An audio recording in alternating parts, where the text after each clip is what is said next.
This is the Detroit Sports Podcast Network.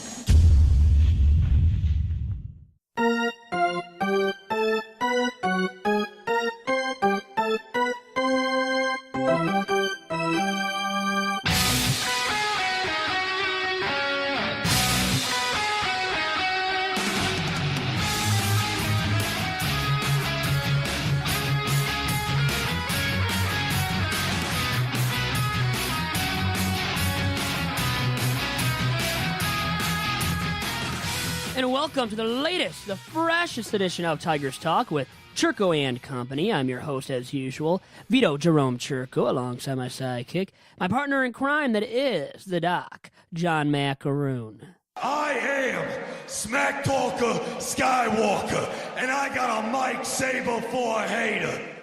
Vito, how you doing this afternoon, brother? I'm doing very well. Great day, huh? Great day outside. Love the weather. Let's first address, your biggest fan, Steve, was very concerned. And I guess I could say after the numerous tweets to our Twitter account at Detroit Podcast, he was inquiring over the last couple days. You have been relatively silent on Twitter. At your Twitter page, at Vito Jerome, the Tigers have been winning. There's been lots of news surrounding the media. There's lots of news surrounding the Tigers and Brad Ausmus, the great play of several players on the squad. And where's Vito been? Kind of silent, bro. Where you been? You know what? I've been keeping busy. I have some Sound Mind Somebody football-related stuff I've been working on and trying to stay away from you and Steve, to be honest. No, not at all, honestly. But Steve, man, he just tears me up there. He blows up my Twitter feed every single day, constantly, tweet after tweet. Lots of stuff to really keep track of, and too much for my liking, honestly. Now, I like that somebody actually does like me, though, and doesn't want to hear from me about my takes, my opinions about the Tigers and some other matters here and there. And he even, I just thought of it. I had a concern with him, actually, that I want to bring up now. From Friday night, I was at the Tigers game, and then you tweeted out the picture of me drinking a Blue Moon, and he blew up my Twitter feed because of that Blue Moon. It was one Blue Moon, and he thought I was done, intoxicated, and not able to walk the next morning. He thought I was that bad. It was not that bad, okay? I was just having some fun. Whoa, come on, Vito. You threw them back. You were throwing them back two at a time. You had to, throw a couple back in order to enjoy a Tigers game. That's how you roll. We had to call you an Uber. We had to take care of you. I had to get called late at night. Hey, your boy Vito is, acting a fool. Get him out of here before the press gets to him and before he makes a fool of himself. I took care of you. No problems. Yeah, well, I know you would, right, in that case. Now, I didn't need the Uber on Friday night, but I had some fun and had more than one beer. I'll say that much. And the Blue Moons were going down well. I'll tell you the truth, too, regarding Blue Moons.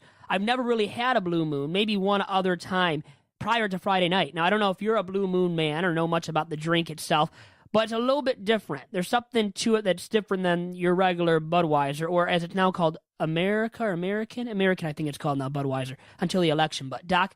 Well, Vito, yeah, they're great. At the bar, you get them on draft with an orange in it. Now, most guys will look at you potentially funny when you openly talk about it, because when you talk about beer, it's a little bit more rugged. You don't want to talk about fruity beer, but it sells out in great quantities. It's a very popular beer here around town, and it's better. I would say when looking at it, I've never drank it from the can. I drink it draft at the bar. Well, see, I was drinking it from whatever. Okay, I'm just going with the flow. But so you're saying you like it on draft then? Yeah, and I also like Guinness, and I like if there's only one beer they have that I really, really like, I like cherry wheat. I love heavy cherries. It tastes really good. So Blue Moon, cherry wheat, but I have variety sometimes in terms of what I like and what I'm in the mood for. Coors Light as well, some of you guys were drinking. But tell us about your experience. Was it a fun night? It was a fun night. We were actually on the rooftop there where the New Amsterdam bar is, and my buddies who I was with, Nick Schmiegel, and then also Michael Cornish, shout out to those two guys. Good, lovely gentlemen, okay? Great guys. They look out for you, and we had a fun time, and they were drinking the Coors Light. Those were going down smooth for them. And the one guy really likes his light beer. The other guy, not as much. Now, not that we're going to get in depth here about the beers and what you like and taste and all that. But my mentality is that when I'm drinking, I can kind of drink whatever, but I'm not a huge craft or IPA kind of guy. And I know that's really new. No, for sure. I just tried an IPA last May. I went to Buffalo Wild Wings, and I was like, okay, let me try one, because they're nice enough, they're gracious, they give you samples. The one I got tasted like soap. And did it? See, I don't know if I've really even tasted that before, like an example of an IPA or craft beer. See, and so I didn't like it, and the bartender said, yeah, it's an acquired taste, but once you get that acquired tastes, you really don't go back because of the higher alcohol content, the different varieties. But I'm just a simple beer guy. Give me a Guinness, give me a Coors Light, or give me a Sam Adams, and you'll see a happy Doc, no doubt about it. Now, Doc, how about a Cameron Maybin? Give me one of those, too, right now. He's hitting incredible. Now, nobody expected this. He won't keep it up. But he was the AL Player of the Week along with Miguel Cabrera, 2 Tigers, co-players of the week in the American League, deservedly so. Cabrera's hitting the long ball at a rapid rate right now. Went yard again Monday night, went yard twice the other night. So, I mean, he's hitting the home runs at a rapid pace. Good to see out of him, and that bat really heating up. I mean, I think we all believed that it would, but now it's definitely showing. What was your reaction to Vmart standing up for him after Monday's victory versus the Phillies? He's like, hey, all you Miggy haters out there that were saying that, hey, this guy's washed up, what do you got to say now? And I believe that Miggy is coming back due to the fact that on our podcast, Doc and Jock said that we should trade him. And so I said we should trade him for a 4th starter and any bullpen arm. And Adam was ridiculing. Did he just laugh at you and kill you? Yes. Yeah, he deserved to kill you for that. But Sorry. Once I said it, boom, you've seen a resurgence. He's hitting the cover off the baseball, minor swing adjustment. You've seen what Miggy can do. And I said it in jest, also due to the fact that I'm not exactly sure or confident that he's going to be healthy the rest of the way. And then sure enough, over the weekend, he gets plunked on Sunday. He did, yeah. But he's going to be okay. Yep. I just have a little bit of concern. Yes, he's a professional hitter. He's a Hall of Famer. He's awesome. But the question mark you have to ask is he going to be durable for the span of 162 games? That's going to be a question mark. And look, you saw right away, right after I had discussed it on our podcast, on Sunday he gets plunked. He's hobbling a little bit, but luckily it hasn't affected his swing all that much, and he's in the lineup, and we've kind of dodged some bullets. Jordan Zimmerman's MRI came back relatively clean in terms of what we needed, just a grade 1 strain. All the question marks that arose from Sunday's game, they've worked out. Zimmerman's going to be okay. Cabrera looks to be okay. And hey, the Tigers are mashing the baseball with Maybin in the lineup and a bunch of other contributors. We'll take it. As of this recording, 22 wins, 22 losses, and we're getting back in it, and some momentum has come the Tigers' way. And a team that has a 500 record or will at all during the course of a season is a team that is playing like the Tigers is right now. Because of the fact that, well, you look at the Tigers and you see how they're streaky, extremely streaky, even with the bats right now. And they've won 6 of their last 7 games, but lost 11 of 13 prior to that. So they're a team right now that is a 500 ball club because of the fact that they have lost a lot of games, have won a lot of games in a row as well at times this season so far. Now, the thing is, consistency. Can they establish that? They got to develop it first and then maintain it. Are they getting into a groove where they can establish it and maintain it over the course of the full season? Well, the thing is, it's about the starting arms. A guy like Zimmerman, especially now, being the horse of the staff at this point, staying healthy. And that groin injury, that was a concern. We thought, oh my God, we can't lose him. What if we do now because of the groin? Well, it's only 1 start he's missing. And it could be lingering, though. Remember that if it is at all lingering, that's a bad thing for the Tigers big time because then they would have to rely on Verlander as their number 1, and nobody, I think, wants to do that right now, honestly. Now, he's a good number 2, can be a great number 2, even show that ace-caliber form at times, but consistently every 5th day like Zimmerman has up to this point, no way, Jose, in my opinion, Doc. So, since our last recording, the Tigers have only lost 1 game. Yep. And what's the game you went to? Was it Friday, or what game did they lose? They lost Friday. They did. So I went there. I was a curse of the team, and they lost the game there. Well, you know what? It's because I was with 2 guys that don't really care about the game, weren't really watching it, and that's why we sat up top on the rooftop. We were standing up and hosting the town. We were the talk of the town. We were having people come to us left and right. We were doing interviews, interviewing them. They were interviewing us. We were the talk of the town and primetime performers that night, but not for watching the game or really anything Tigers related, Doc. Did you tell the crew, hey, I do a podcast, I'm featured on a network that's really popular around town, voted by CBS Detroit as one of the best podcast networks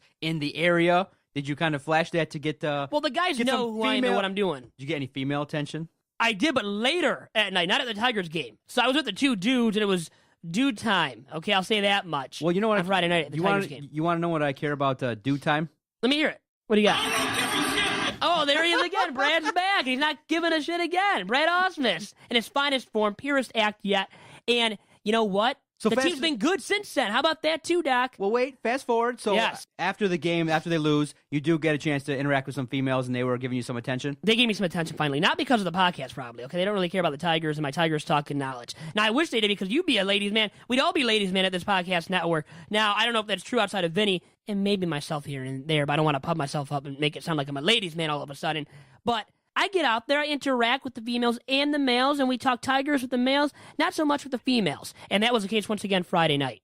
Okay, so the Tigers, what's been causing this resurgence and their great play as of late? Is it them mashing the baseball, or are you one of those people that just says, listen, they're playing garbage teams and they're just doing what they got to do against teams that really aren't that good? Well, they play the Twinkies. Okay, that didn't mean much to me. And now they're playing the Phillies, though, who are 25-20 right now as of this recording. So going into Wednesday's game, we'll see what their record really is when this podcast is released, as it is on Wednesdays, each Wednesday here at Tigers Talk. And for me, they're a good quality team because of that. And their pitching is good. Strong, young starting pitching. They have Vincent Velasquez, who they got from the Stros in the offseason. And they have Aaron Nola, 2 young starting pitchers, 24 and 23, 23 and 22, something like that, leading their rotation right now and really anchoring it in an efficient manner every fifth day. So those guys are strong candidates to beat anybody on a fifth day. And Velasquez, the Tigers, took advantage of him, beat him up now Monday night, but it wasn't extremely easy. They didn't kill him or kill the baseball to kill him in the Phillies last night, Monday night. But they got it done. That's all that counts. And they showed something that they can win a closer, contested ball game, which the Phillies have won 15 of. Now, they had won 15 going into this past Sunday. 15 one-run baseball games the Phillies had won. That's extremely good for this portion of the season, this early in the season. Because you would think some teams, and you do think when you know baseball enough, that some teams don't even win that many one-run baseball games in a full season. And if they do, maybe, they might not win their 15th or their 13th or 14th one-run baseball game until game 162. So that shows you the sign of the Phillies being able to win against now teams. They've taken care of business against the teams that they should have up to this point. But still, it's showing a flair for being able to win quality games, too, that are closely contested. So games that don't come easy, they are winning so far. And that's a sign of a good ball club going forward as well. Now, hard to keep up, but at least an early season sign of them being true contenders more than pretenders, which people thought they would be coming into the season because they have overachieved to a certain extent. And their hitters aren't the best mashers. Ryan Howard is hitting below the Mendoza line, but he has the power, has that pop that he can bring that other guys can't. And really, it's his swan song in Philly land. He's a free agent after this year, will be gone from the Phillies.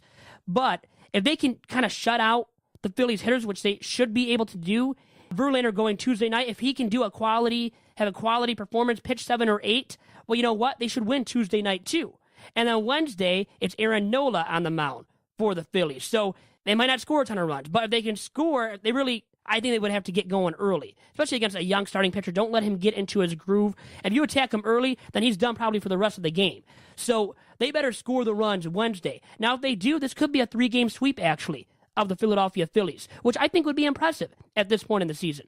Yeah, you got to give the Tigers credit in that they are playing well against who's on the schedule. Yeah, against tougher opponents, they had a little bit of a tougher time, but you got to remember, the Tigers and why a lot of people were upset were they had a lead in that game versus Baltimore in that second game. They blew it. The bullpen blew it. And now you're starting to see that the offense, which I called for at the beginning of the season, to help out the starters and the bullpen by giving them some runs.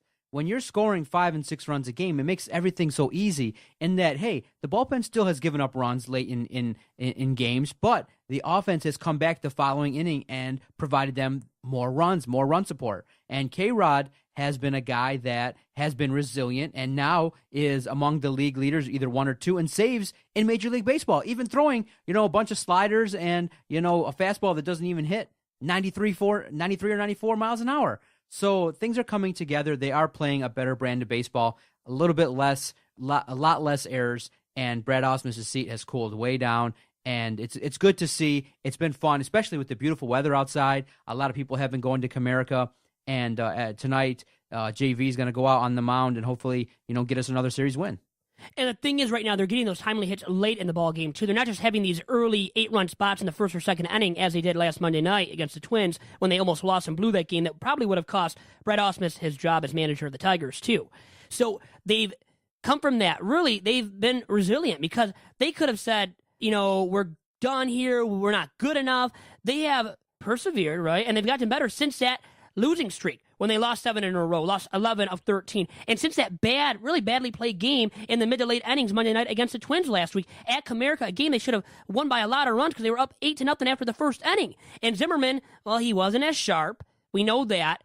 And then, Since then, he's gotten the groin injury, so a little bit of a concern there. But you can't even really speak about that as a truly big one, okay, because of the fact that the hitters are hitting as good as we thought they would, and even better. But the thing is, scoring 5-6 runs a game, that's impossible too, which is why you need better pitching performances out of guys like, even guys such as Mike Pelfrey. Those guys specifically after Zimmerman and Verlander in the rotation, need to pitch better, more fine quality games going forward. And Fulmer has actually done his part.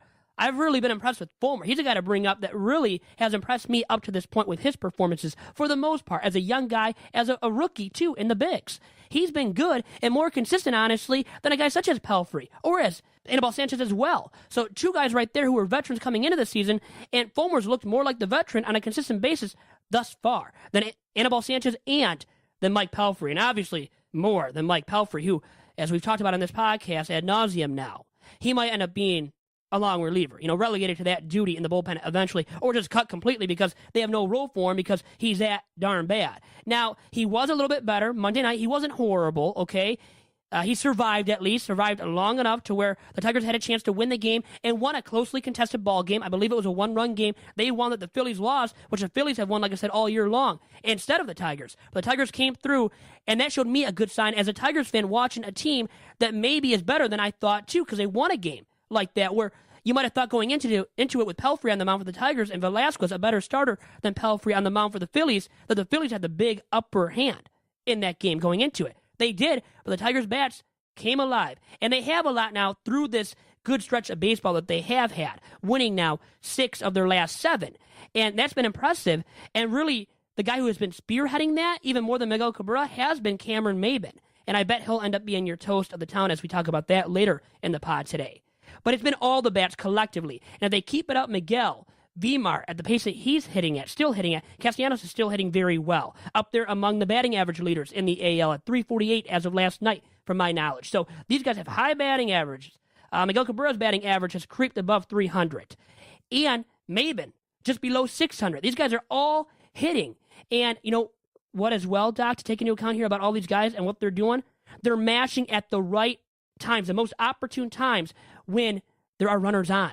Okay, and that's when you have to get those hits. Those are the timely hits when runners are in scoring position. And right now, such as, I'll use Vimar as an example Monday night, what he did against the Phillies there late in the ball game. The Phillies had tied it up at 4 runs apiece. Vimar comes through after Miguel Cabrera doubles in the gap there. Vimar hit a pitch in on him. It came all the way in and high. He mustered, though, enough of it to hit a single to score Miguel Cabrera. And they took the lead and won the ball game because of a timely hit like that. Okay, so now it's our job, and it's definitely your job to inform me, because I'm a fan. I'm super excited. I'm seeing a team that's mashing the baseball, and they're playing well. But I do know the facts. As of now, the Tigers are 13-5 against teams with records 500 or worse, and they're 9-17 against teams that are better than 500. So what they're able to do is they're able to take advantage of weaknesses of other squads, and they're able to, expose weaknesses, get some runs, and play better baseball versus the weaker opponents. But now you're going to come up on a stretch where you're going to play a little bit better teams. You're going to play a series versus the White Sox. After the series against the Phillies, you're going to play a series on the road versus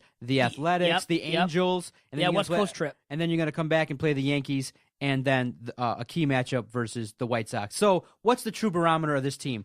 Is this really a team that's more indicative of the squad that's 13-5 against the garbage squads, or are they more like the squad that's 9-17 against squads that are better than 500?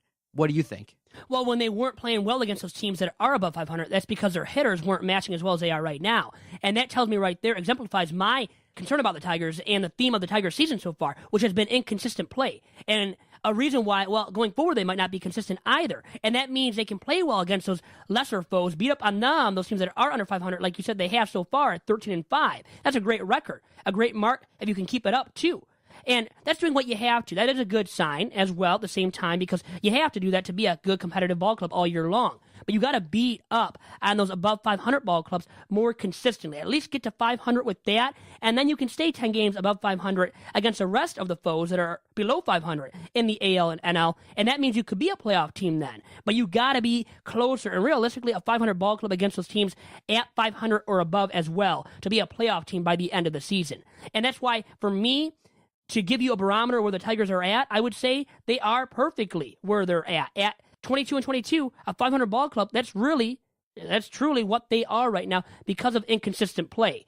And now I think Maybin, now a guy who plays defense too, can help out in getting that team above 500 now and playing better against those tougher foes. If he keeps up with his good defensive play and his batting ability to get on base for those guys that are matching right now, those big sluggers, Vmar, Cabby, JD has hit better of late. And really, ever since Upton and JD, and specifically JD started batting a lot better in that 2-hole, the Tigers have played better baseball as well. And JV has been better of late as well. And the bullpen, as you noted, Doc, already. K-Rod has that save streak now going. He was really good Monday night against the Phillies. So his stuff is working. And Mark Lowe even got some guys out and got out of a kind of a tough situation there in the 8th inning Monday night. Just at least, to sum it up, doing his job, which we haven't seen out of Mark Lowe a lot this year. And Justin Wilson was in that ball game. I know he had some trouble there, specifically Monday night. He has to pitch a little bit better and pitch more like he did at the beginning of the season. Now, if those three guys do pitch well at the back end of the games, and if they have Zimmerman, Verlander healthy the rest of the way and going 7 or 8 innings a game, and their bats keeping it up or producing close to what they have to this point, that means they will actually do better against tougher foes, and those foes specifically above 500 the rest of the way this season, which will put them almost in the driver's seat to at least be a wild card team in the AL this year, Doc. No, I was just, perusing on my iPhone while you were talking to get some more insight regarding the Tigers, and I see you wrote an article 3 days ago. I didn't check it out. I didn't see it. Vito Chirco gives us on deck a look at this week's Tigers opponents. Good stuff, brother. I did. That's my piece. So we're going to talk about the Phillies now with Marlowe today, giving some of my on-deck scouting report, headlines and news and notes, and talking about that with him today on the podcast. But I did actually, I produced something for the Free Press over the weekend. You need to do a better job of informing me, brother. I have a nice little... I know, I could have promoted that, right? I have a little following that maybe some people might click your article. I'm going to tweet it out just for you anyway because good stuff. They got the Athletics coming up, and I'm reading some advanced information on the Athletics coming up later this week. You say Josh Reddick, who injured his thumb, is going to miss the series. Danny Valencia is off to a great start at the plate, and you look at some of the pitchers that are going to be featured in the matchup. A great article. Good for you, brother. Hollywood. Thank you. Hey, I'm a big time now for this podcast, okay? As a host, I love doing this. Need to become more of a big time over there at the Free Press or somewhere else. Trust me, I need it. I need it for, more than one reason. I'll just say that, Doc. But, yes, that was published over the weekend. My first attempt at doing a scouting report for a series for the Tigers. And as we're talking, they're going head-to-head with the Phillies. And then the Oakland A's going out west, as you noted, for a West Coast trip, Doc. And the A's have been better than expected, truly, this year, up to this point. Now, Josh Reddick, though, is a big loss, Doc. He is, for the middle of their order, an impact bat that can produce the power numbers big time, and especially when he is going, which really has been the case all year long thus far for the A's and Mr. Josh Reddick. So he's a good outfielder, too, can throw out some runners, and now they've lost him for this upcoming series with the Tigers. But they have Danny Valencia, which helps out with that void that is present because of the loss of Josh Reddick. Valencia has mashed all this year, surprisingly. Now, he was good in the second half once he joined the A's last year, was really good with the bat. And now he has to keep it up for a kind of lowly team out there in the West who will have it tough facing the likes of even the Halos, but especially at the top of that division, facing the Rangers and the Mariners, 18 times a year about. So that's a lot of games to play against those two tough teams who are better than the A's right now at this point.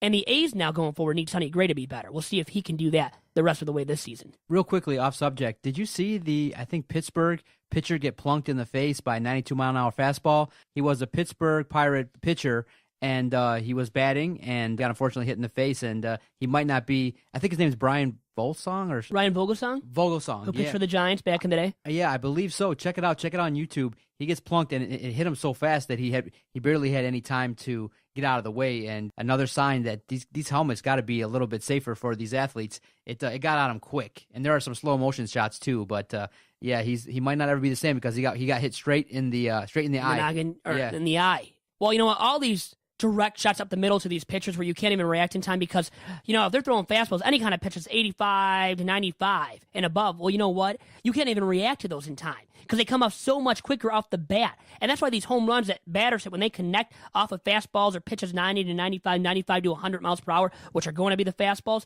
that's why they leave the ballpark so quickly off the bat. And you have no time to react to it, especially when you are a pitcher and that close in proximity to the batter at home plate, Doc. So that's a scary issue, something Major League Baseball has to address.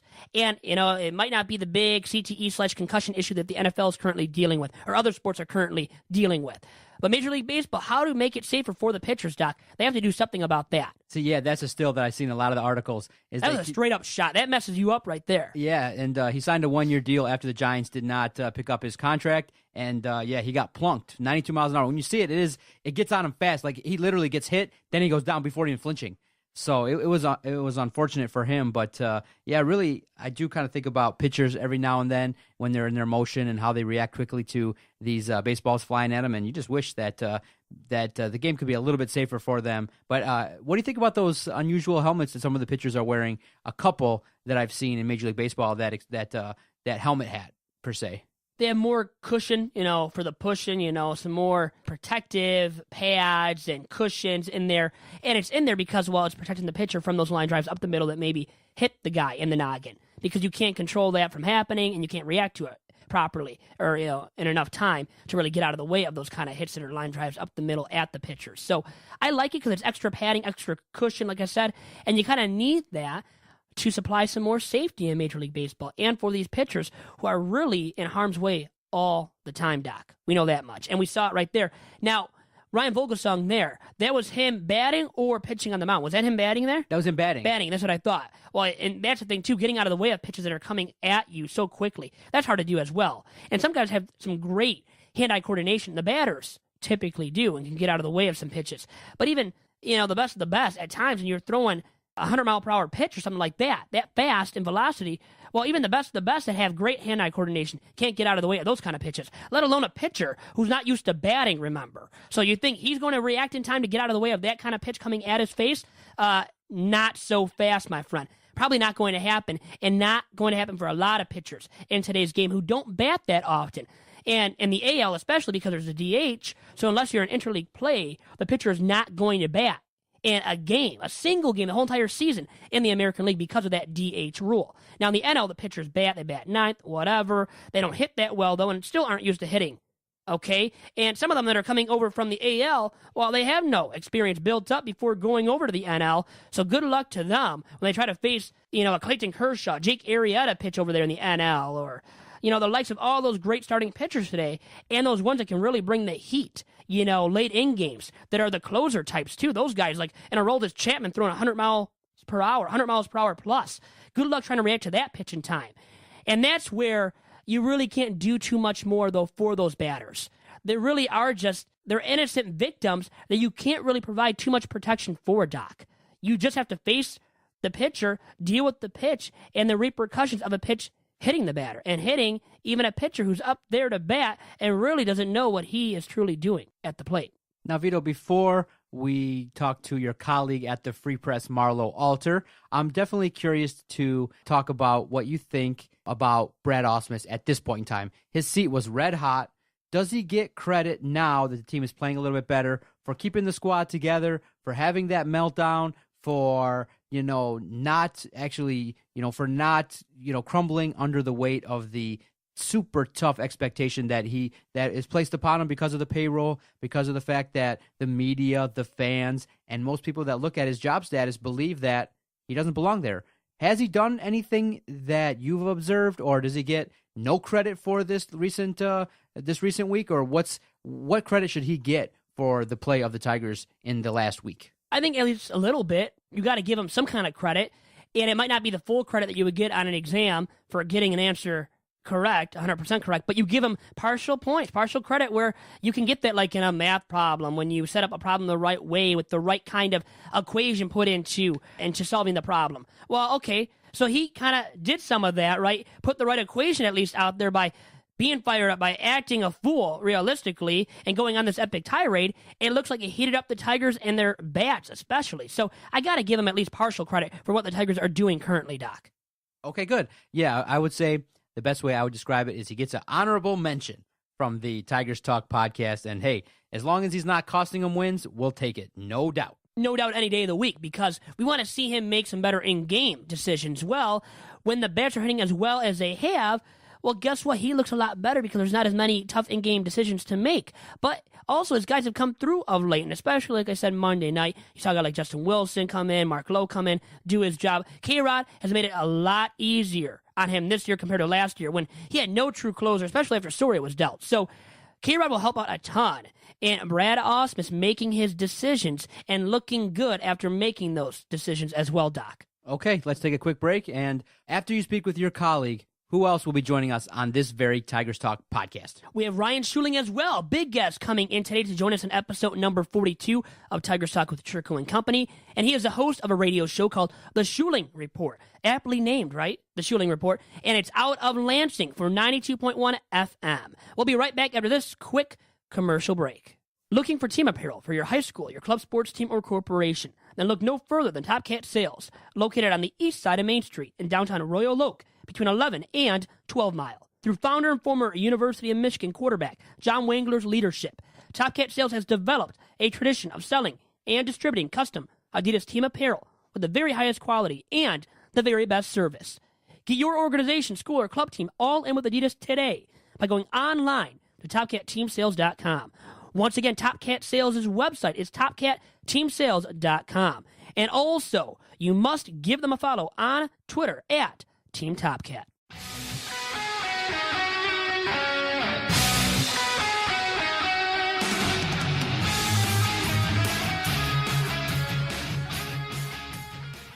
And now, joining me on episode number 42 of Tigers Talk with Chirco and Company is my colleague, my friend from the Detroit Free Press, and Marlowe Alter. Bowing down to the altar today with Marlowe. Marlowe, what's going on?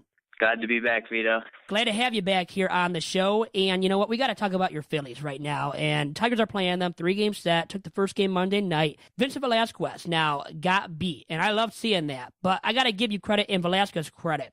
You know, he's been really good thus far as a youngster. Now, what do you expect from him going forward? Well, he's shown flashes of brilliance. I mean, he struck out 16 against the Padres in the second start of the season.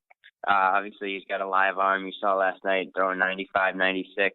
He's a little bit raw and he's learning to pitch, but, you know, they got him in the trade from Houston for Ken Giles, who was the closer last year, and they got a couple other guys. So it looks like a good trade so far for the Phillies, and, you know, he's a talented guy, and hopefully he continues to, you know, learn how to pitch and mature, and it looks like they got a good young pitcher in Velasquez, though. And so far, it looks like the Phillies definitely won that deal with the Astros, giving up Giles. And now, what do you think will turn out for Giles, though, in Houston? I mean, will there be a time you think where the Phillies feel the effects of that trade? Well, I mean, the thing is they didn't expect to win now, so what's the point in having, you know, a young closer, really, who's by the time, you know, they were thinking they were going to be good in 3 or 4 years, you know, they'd have to pay him and all that stuff. So why not get, you know, a couple guys like a starting pitcher who they needed, you know, and they got a couple other prospects along with it. So I think the trade made sense. Giles was really good for the Phillies for a couple of years as the setup guy, and then the closer once they traded Papelbon, and it just looks like he's struggled with Houston, you know, a new environment, you know, new expectations. So, you know, but he's still pretty young. He's, you know, 25, so hopefully he figures it out. Marlowe Alter of the Detroit Free Press on with me right now here on episode 42 of Tigers Talk. And Marlowe, looking at now Aaron Nola, starting Wednesday against Anibal Sanchez. We'll be there together as buddies hanging out at Copaw, watching the action, and we get to see Sanchez get annihilated, perhaps, now by your Phillies.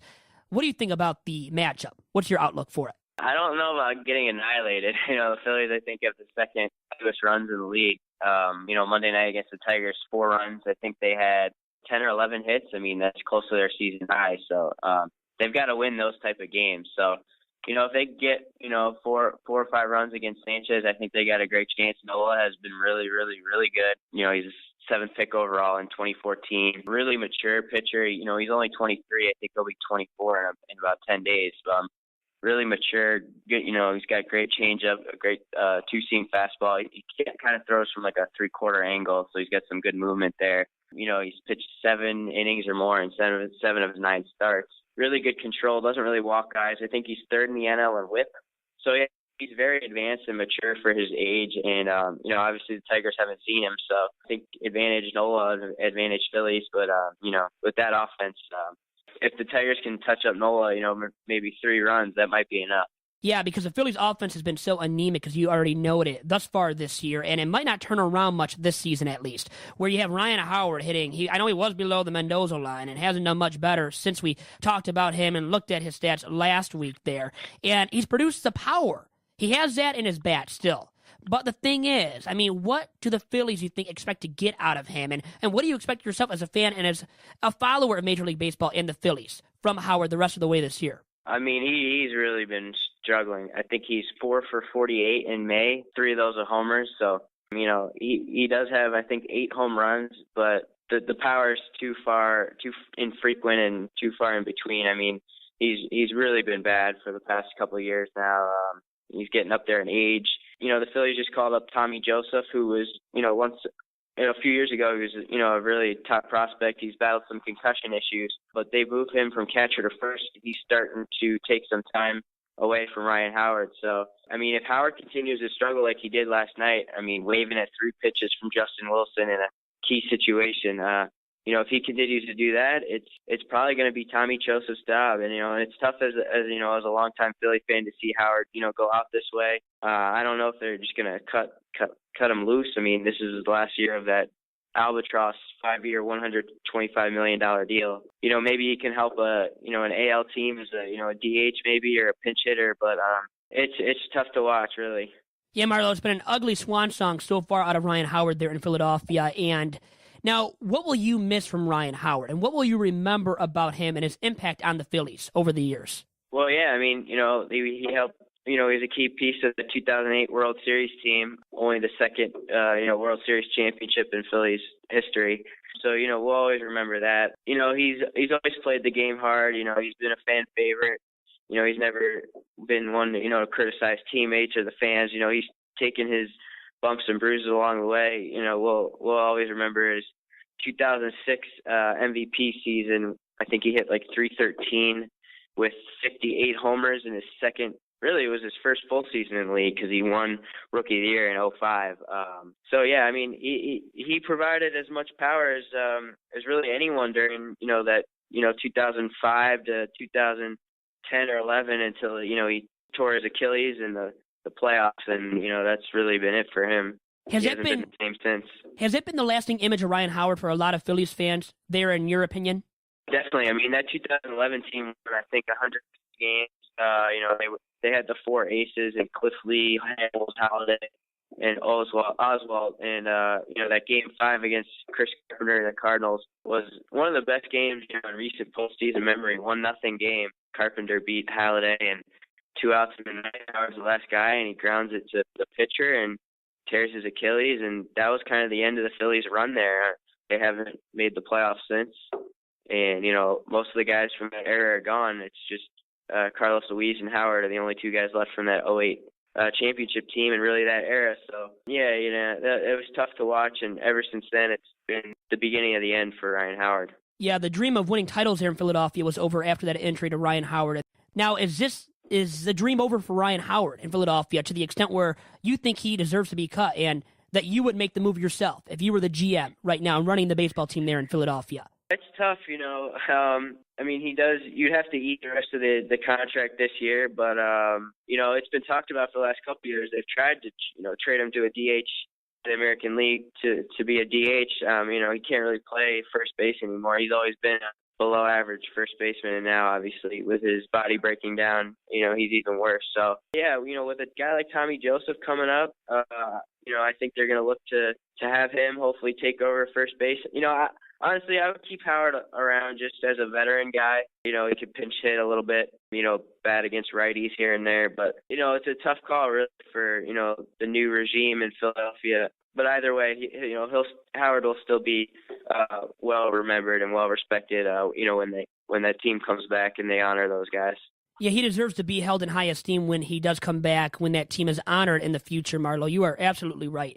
And now your Phillies.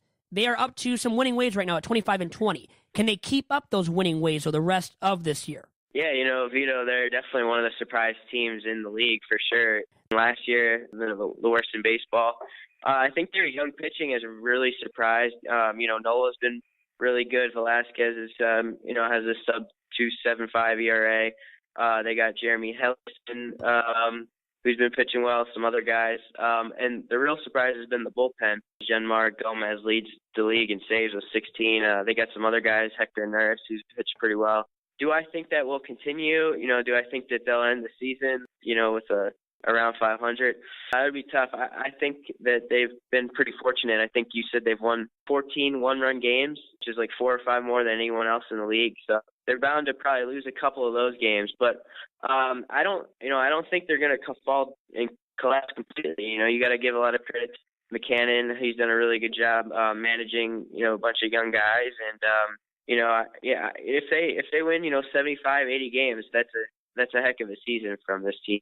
Now it's Tigers talk, so it's time to turn our attention now specifically and solely to the Tigers here. And I want to get your opinion on the Tigers. Tell me, will they keep up their winning ways of late now the rest of the way on a much more consistent basis? Yeah, they've obviously played some, teams that are struggling in the Twins and the Rays, 2 500 or below 500 teams. And, the Phillies are another, less talented team. And the Tigers have done what they're supposed to do, really. They're supposed to beat these teams, and they have. And, they deserve credit for that. The thing that concerns me is, they got Castellanos, Victor, Miggy, and Kinsler. All those guys are hitting above 300, and yet, they're still a 500 team.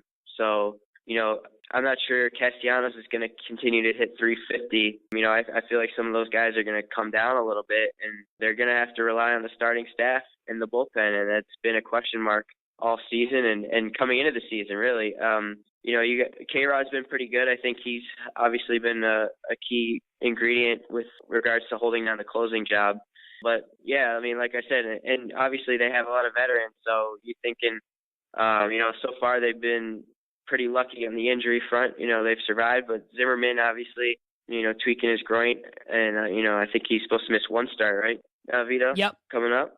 Yeah. So, overall, I'd say I think they're going to continue to be around 500. I'm still worried about a guy like Miggy breaking down or Victor. If one of those guys goes down, I think they're in a bit of trouble.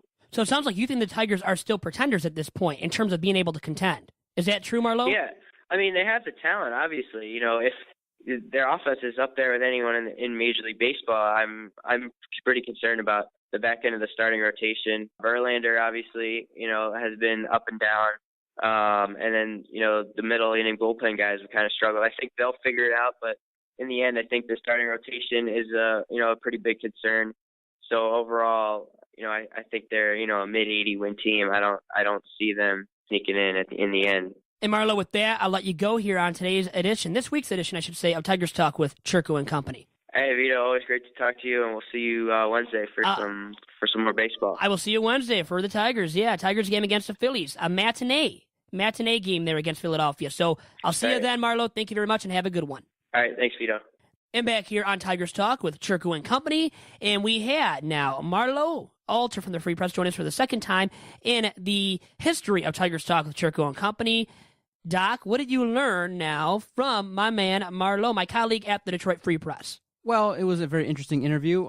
Definitely, I understand that a lot of people think that the Tigers have the talent to make some noise, and that's the $1 million question.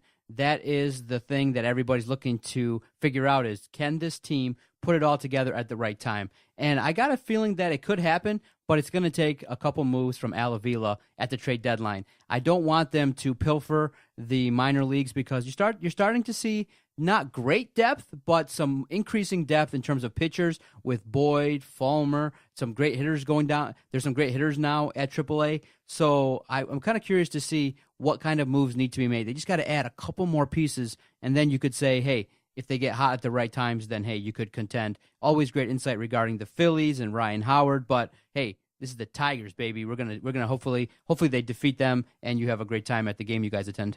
I'm sorry I didn't include you, by the way. I've already told you that. I didn't invite you. You know that by now. I brought it up last week about Manzula. All these guys coming with Marlowe Alter himself. Ryan Ford will be there in attendance as well from the Free Press. So my Free Press cronies, you don't write enough. You don't write for the Free Press, so you can't be included. But I would have invited you if it wasn't for that, Doc, to tell you the truth. No doubt, but maybe we can do. Maybe we'll link up and you can do a live remote from Comerica Park. How great would that be? Live Vito from Comerica Park. The Tigers are up 8-0. Oh, they're coming back. They would give up the lead probably in that game because I'm there because I'm like the jinx now for the Tigers. So the Tigers probably would lose the game subsequently there, Doc. But you made a good point about the Tigers upgrading at the deadline and Al Avila making moves. I think those moves would be for upgrades in the rotation, Doc. Would have to be for guys at the back end of the rotation, and really for one guy to be a number 3, that number 3 kind of arm, and then for one back end of the rotation arm specifically. And they need 2 of those arms, in my opinion, Doc.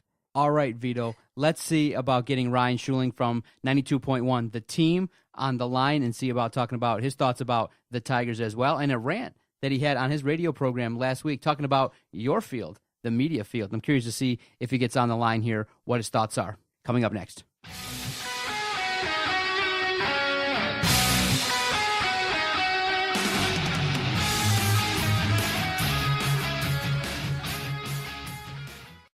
And now with me at episode number 42 of Tigers Talk with Chirco and Company is Mr. Ryan Schuiling of the Schuiling Report on 92.1 FM, The Team in Lansing, Michigan.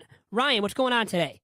Hey, Vito, how you doing, man? Very good, and thanks for joining me today on this edition of the podcast. And I wanted to get into something first and foremost that you talked about on your own show last Wednesday, and it was about where to sit at a Tigers game, and you gave your opinion about where you like to do so, and I kind of agree with you about, well, when you sit in the front, you might miss a thing or two, and then you have to worry about the foul balls, and you kind of see a little bit more, as you said, when you sit in the upper deck.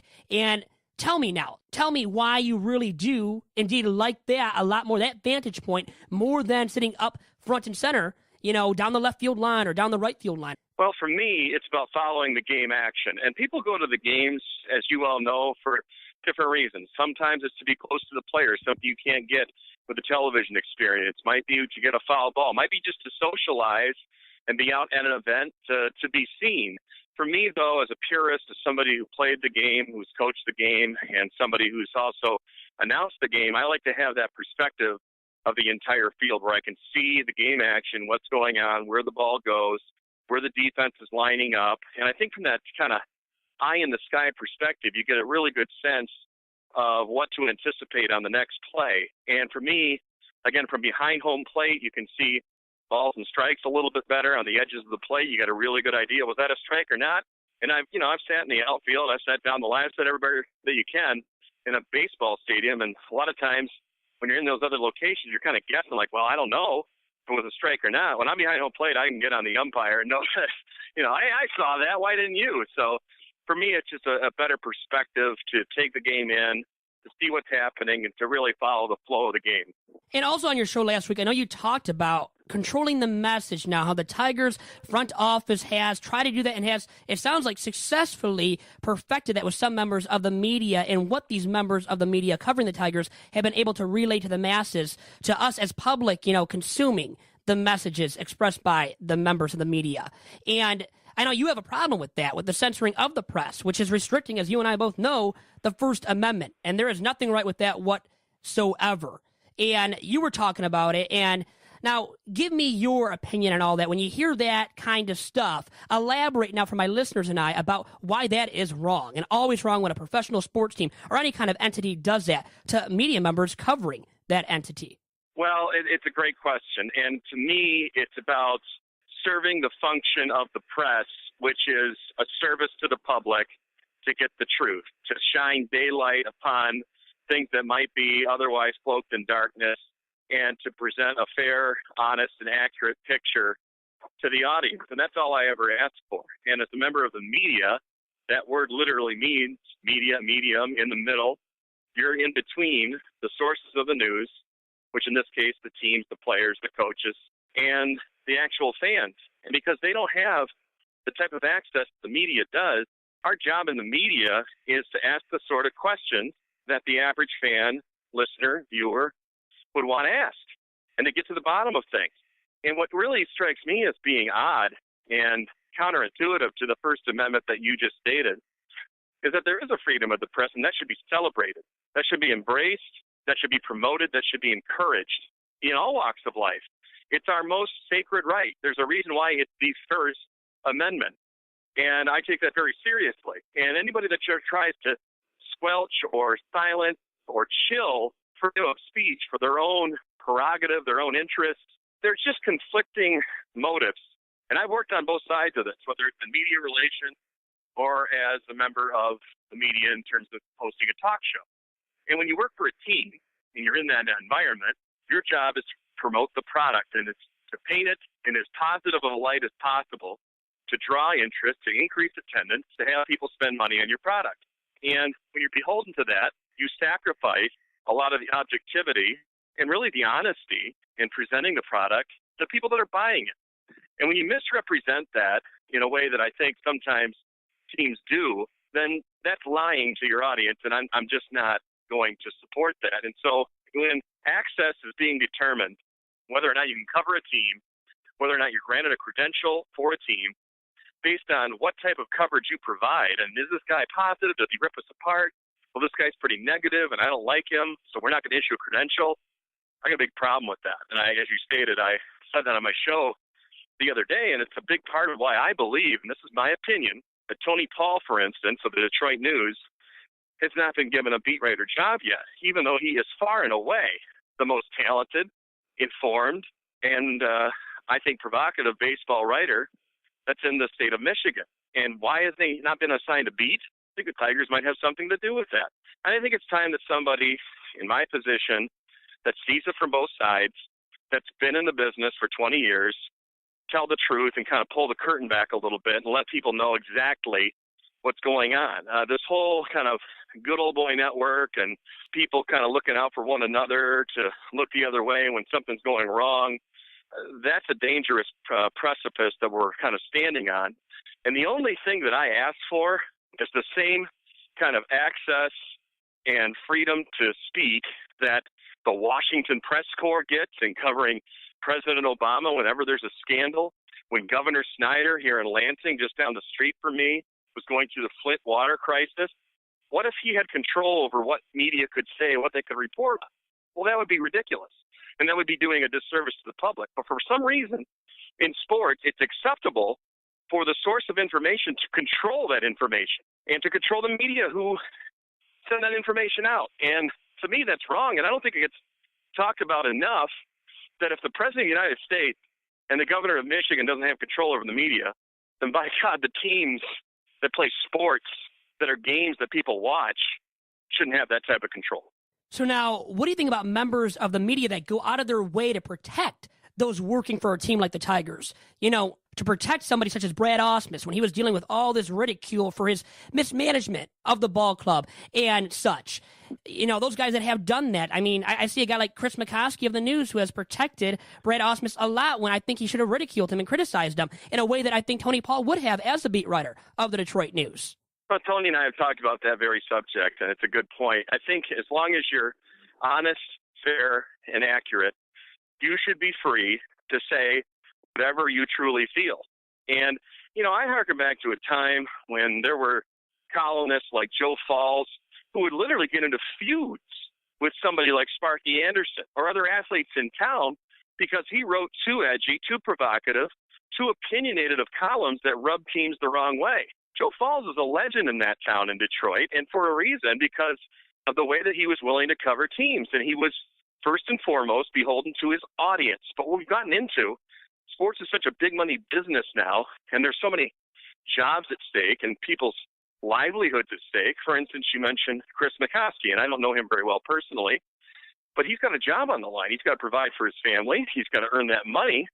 And if there's fear of retribution, and if he wrote something negative about the Tigers, that he'd be removed from that beat, again, we are going down a very dangerous road in that the media is now doing their job just enough to get by, just enough to not piss off a team like the Tigers, to curry good favor with them, and in return, they have job security. That eliminates the function of a free press, and it's kind of counterintuitive to the very name of one of the newspapers in town. And again, when we get away from that, there's no journalism, there's no objectivity, there's no need then for anybody outside of Tigers media relations to write press releases, which it's their job to shape public opinion, promote the product, and paint the Tigers in a positive light. In a true independent adversarial media, that is not the job of a beat writer or of a columnist. And I just don't know how we've gotten to this point in society today where basically a reporter shows up, takes information from the players and managers and just puts it out there unfiltered and with nothing attached to it in terms of journalistic process in formulating a particular thought. It's just relaying what the Tigers want communicated. And then what are you at that point? You're just a mouthpiece. And I don't know how anyone in this business can get a whole lot out of that when I don't think that's when you got into the business for the first place. Otherwise, you would have just signed up to be a media relations assistant and worked on media guides. Yeah, Ryan, I can tell that you think a lot of News Today coverage, journalistic integrity is being removed and wiped clean from the slate because of the fact that, well, you're seeing all these PR, public relations-esque pieces being produced out there by supposed journalists for the newspapers. But anyways, with that kind of being said and segueing into another topic here, a big one that has faced the Tigers now for a while this season, and especially earlier on when they had lost 7 in a row, 11 of 13, and it's the dilemma with Brad Ausmus as the manager and whether or not he should be fired, and wanted to get your opinion on that, but actually before that regarding Ausmus, the news coverage surrounding him. Now, what did you think of all of that and how it has transpired, the coverage of Brad Ausmus and him being on the hot seat up to this point? Yeah, it was a tricky one for me because I wanted to be reluctant in just jumping on board what I call the hashtag Fire Ausmus train. It's too simplistic of a notion to think, well, we'll just fire the manager and a problem solved and the Tigers will turn it around. I mean, a lot depends on who are you going to hire? And is that person really going to be better than Brad Ausmus? However many misgivings and problems we have with how Brad Ausmus does things, and there are plenty of things to criticize, at this point in the process, here we are in late May, who's going to be available that's out there that's not already hired that's going to come in and do a better job? Well, Mike Ilitch was of the opinion, at least according to reports from reporters who have sources that we all trust, that Jim Leland could come back in, swooping in to save the day. But I think we kind of have short-term memories. We look back and we forget, all the missteps that Jim Leland took as an old school manager, kind of trapped in his way of doing things. I always would think he had a certain kind of color by numbers template that he never deviated from, and that's good for consistency's sake. But he wasn't good at reading and reacting, identifying and adapting on the fly. Things that you watch a really good manager like Joe Madden or Bruce Bochy do, especially in the National League. You didn't see that from Leland.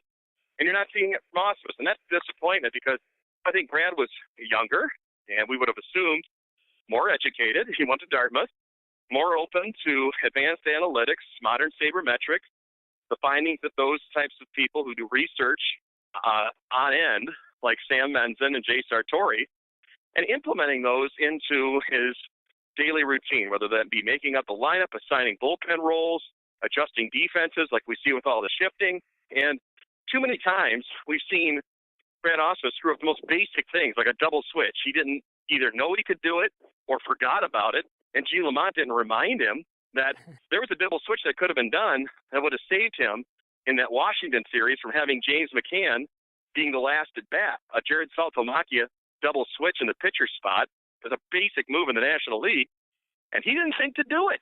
So there's plenty to criticize. I am not against firing Ausmus, but there's got to be a better option, and I'm not sure that that's out there right now. Now, another thing about the manager. A lot of times we assign way too much blame when things are going wrong and way too much credit when things are going right. So I always want to be even keel on that if I'm going to pound Ausmus and get on him when things are going badly, then in equal measure, if things start turning it around like they have won 7 of their last 8, well, guess what? If we're going to give Ausmus all the blame when things are going poorly, if things are going well, it can't be all the players and not him, and they're not winning in spite of him. So as of right now, they're break-even 500. I think they deserve to be there. And as for the future of the Tigers, Brad Ausmus is under contract for the remainder of this season. That's it. And I think how he performs, and you got to let him have the season at this point, in my opinion, as long as they're close to contention, which they are 4 games out, then you got to ride it out, see how he does, and make your evaluation at the end of the season. Now, if you were Al Avila, though, running the ball club, would Brad Ausmus have been your skipper at the start of this season? Good question. And I would say, based on the available options, the contract status of Ausmus, you were going to have to pay him anyway. The alternative reports were that Mike Ilitch wanted to go outside the organization, hire an old-school type skipper, and that was Ron Gardenhire. And no, I do not feel that Ron Gardenhire was the superior option to Brad Ausmus. And so I'm with Al Avila on that point. And that's the thing. It's kind of it's a loaded question that this is not entirely Al Avila's decision to make. Mike Ilitch is heavily involved as an owner, at least behind the scenes in the off season, whether it's acquiring players like Jordan Zimmerman or Justin Upton, or signing off on the trades at the deadline last year, which I know Mike Ilitch did not want to do, but Dave Dombrowski talked him into it. It may have cost Dombrowski his job. And then Al Avila is able to coax not only a 5-year contract out of Mike Ilitch and get that job security, but also convince him that a sabermetric overhaul needed to be done to the entire front office. And they did that with the promotion of Sam Menz and the hiring of Jay Sartori. And it was fascinating to watch Al in the offseason with all the moves that he made and how he identified which were sabermetric-driven acquisitions and which were not, which were more on the scouting side of David Chad. And so he had all that to orchestrate, and then he had to worry about the manager. And his options were down to one more year of Ausmus and trying to talk Mike Ilitch into that, or going into at least a 3-year deal with Ron Gardenhire, a guy that he never wanted to be tied to in the first place. So I think given the lesser of two evils, Avila thought, I'll ride it out with Ausmus 1 year at worst, and then I'll get to pick my guy. And that's the key here. Al Avila has to have the freedom, the latitude, the power to be able to pick a manager that fits his style, which, again, it's new math, it's 21st century, it's analytics, and Ron Gardenhire does not fit with that philosophy. So if the Tigers do decide to dismiss Brad Ausmus at the end of this season, who's on your wish list to replace Ausmus as Tiger skipper? Well, it was Joe Madden, but obviously he's on to bigger and better things with the Cubs. And when he became available, I was like on the total bandwagon of doing whatever it took to get Joe Madden in a Tigers uniform. It seemed to be there was some behind-the-scenes kind of a handshake agreements between Madden and the Cubs that if one was available and the other one was as well, that they would bring that together, and that's how it turned out. But to me, Joe Madden is the gold standard of today's managers because he has that old-school sensibility in reading and reacting and going with his gut, but he doesn't go with that entirely. He's about fostering a positive vibe in the clubhouse, the wild outfits guys will wear on the road, and it brings them together, and you get to see they're all on the same page. And then he's very much into the advanced analytics and what math can do for him and how it can make him a better manager and how it can put him 1 step or 2 steps or 3 steps ahead on the chessboard. And there aren't a lot of guys out there like him that also have experience. So you're going to trade whatever you value in experience for knowledge and philosophy, which could be a guy like Gabe Kapler, a former Tiger. It could be somebody like Manny Acta, who had a job briefly with the Cleveland Indians. It could be somebody like Joey Cora. There are, again, options that I think would fit what Al Avila is trying to do, but then you're trying to meld that with a Mike Ilitch basically edict that they win a World Series before his demise, and here he is coming up on 87 years of age, and there just isn't a lot of time left to rebuild even on the fly and change everything that you're doing. So, I mean, Al Avila's got a very difficult job ahead of him in trying to massage those two philosophies. One, win now, and two, do what's best for the organization and its long-term health. And for him, I think he knows in his heart of hearts that they need to do some massive overhaul to the roster, some of which he tried to do in the offseason, and he was actually quite successful with. And Ryan Schuiling on the line with me right now. And Ryan, before I let you go on today's edition of Tigers Talk, tell me this. Is it smarter or dumb right now to label the Tigers as contenders in the AL Central? Is it smart or dumb to label them as contenders? I would say it's smart. There are obviously some large contingencies with that and misgivings that I have about the current roster and how it's constructed, and their starting pitching is thin. And that's with the knowledge that Jordan Zimmerman hopefully will only miss 1 start because he's been their best starter. You got Verlander going tonight. I think he's coming back, rounding into form of at least a semblance of what he once was. Anibal Sanchez is a major concern, as is Mike Pelfrey. And you don't know how long Mike Fulmer is going to be able to go forward, really performing, I think, above expectation level. You have Shane Green and Daniel Norris possibly coming back, and they could add some help not only to the rotation, but in what I feel is their most vital role that they need to fill, and that's the middle relief role, a guy that can give you 2, 3, even 4 innings, the way that they had when they were basically 6 starters deep. Rick Porcello filled that role for a bit. Drew Smiley did it for a bit, and those were the Tigers' best seasons when they were at the highest level competitively. Because I think they have a bullpen, one by one, that you can kind of go with if they are well rested and not overworked, with Justin Wilson and Mark Lowe and Francisco Rodriguez and the others, Alex Wilson being another. But they've got to have some bridge to them that does not overburden them. And to me, again, that's a middle reliever who can go multiple innings. That might be in-house, that might be Green, that might be Norris, but I think it's smart to label the Tigers as contenders with the knowledge that they will likely have to trade for a viable starting pitcher at the trade deadline. The lineup is coming around. I think it's rounding into shape very well. Justin Upton hopefully will get back on track, but everybody else, red-hot Nick Castellanos, Miguel Cabrera with 7 home runs in his last 9 games. Victor's been solid. J.D. Martinez seems to be taking to the 2-hole. Ian Kinsler has been all-star caliber. They're going to score runs, and they're especially going to score runs against some of the middle to lesser teams. But to compete on that elite level, they're still probably a piece or two away. And I think if they're healthy, yes, they can compete in the Central. They could absolutely knock out the White Sox from that top spot. They can hang with the Indians and the Royals. And I think they can be players in the postseason if they make the right moves at the deadline. Yeah, they'll have to upgrade that rotation definitely because, man, oh man, have the times changed with that depth in the Tigers rotation. Not what it was with Rick Porcello when they had him, Max Scherzer, all these guys, Doug Fister back in the day. And it's almost, it feels like a long time since then at this point because of the lack of depth in the Tigers roto as a whole 1 through 5. There's no doubt about it. And I think if you go Zimmerman, Verlander, you're able to keep Michael Fulmer, although I'm sure they're going to be watching his innings. You got to hope. I mean, Sanchez is the key to all of this because you can go out and trade for somebody, and that might get you through a postseason series with 3 top starters, one of whom is yet to be identified. But to get to that point, to get into the postseason, to get to 90 wins, which is probably what it's going to take to qualify as a wild card, might be a little bit less for a division that figures to come back to sea level. But I think Anibal Sanchez is the absolute key in all of this. He's got to figure out mechanically what's going wrong with him. He's got to figure out why he can't get through the 3rd time in the order, and he's only given them 5 innings. We got to get Anibal back to where he was, going 7 innings strong, having sharp movement on his fastball, downward plane and trajectory.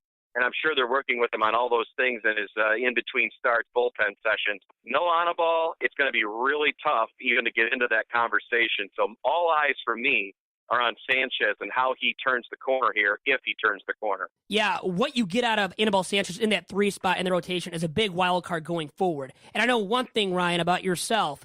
You are not a wild card. You are not whatsoever, Ryan. And with that, Ryan Schuiling, thank you very much for all your time today on Tigers Talk. You have a good one. John, I really appreciate it, guys. Thanks so much for inviting me on, and I'll be glad to do it again sometime. All right, thank you much. You have a good one. You too. Bye now. And back on Tigers Talk, episode number 42. Remember, it was Jackie Robinson's number. Now retired, Mariano Rivera was the last guy to wear that number. How about that? A great closer there in the Bronx. Now, we had the great Ryan Schuiling on just a moment ago, and he was lending some great insight. I mean, he could talk and talk for days, but he's a radio show host. He knows how to do it. See, I'm trying to replicate that success. I mean, he's got it down. You know, he was a guy that was easy to connect with via Twitter. He's got a strong opinion, and maybe one day he'll find his way to the Detroit market. And the Schuiling Report, check it out, 92.1 FM, The Team, 1 to 3, Monday through Friday. It's a great radio show, and like he said, he has a wide array of guests that provide great knowledge, as well as himself and his team there at the 92.1 The Team. It's a good show, the Schuiling Report. Ryan Schuiling, definitely check out that name. He's one you're going to hear from in the future. And now I wanted to ask you about where you want to, sit in Comerica Park at to watch a Tigers game. Where do you like to sit actually yourself, Doc? I agree 100% with Ryan. I like to sit in the upper deck in the 300s. Maybe anywhere from, first base to third base in the upper deck. It's really a good seat.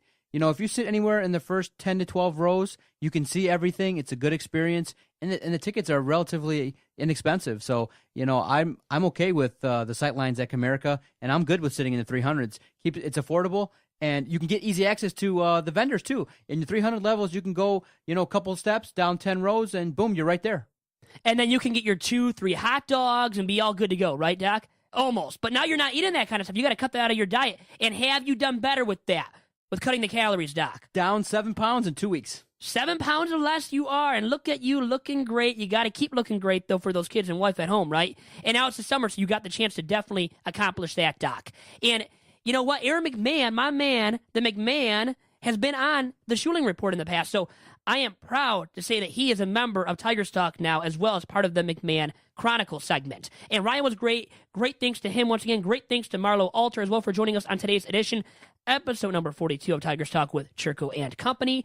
And before we go here today, Doc, you have to give us the toast of the town for this past week with the Tigers. Who is that fella for you this week? It is none other than Cameron Maybin, like you said, hitting 600. His return to the lineup has sparked the offense, and it's a great situation for Cameron Maybin because this is a guy that's had talent and potential, and he just hasn't fully met it yet. And now he gets into this lineup.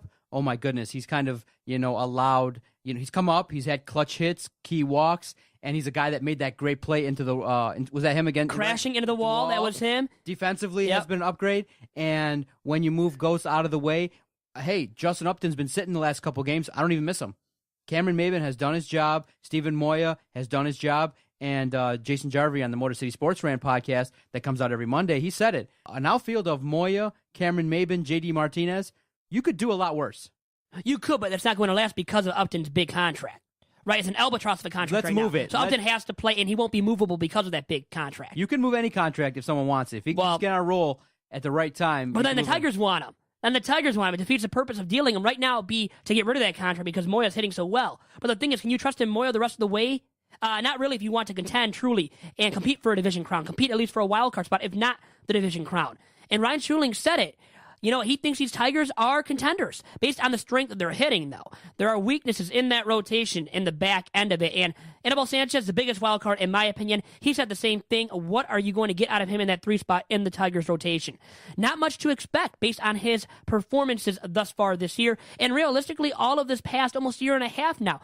As if you look back at his 2015 season, it was dismal before he was shut down. Had a 4.99 ERA, and that is not cutting the mustard seed, simply put, in that 3 spot. In any rotation, let alone a rotation of a major league club that is trying to win in that season. So Tigers need to solve that issue and need to add an arm or two, and I think 2 rotation arms. Now, will they be able to do that? It might not be conquerable by the trade deadline. But, Doc, thanks to you.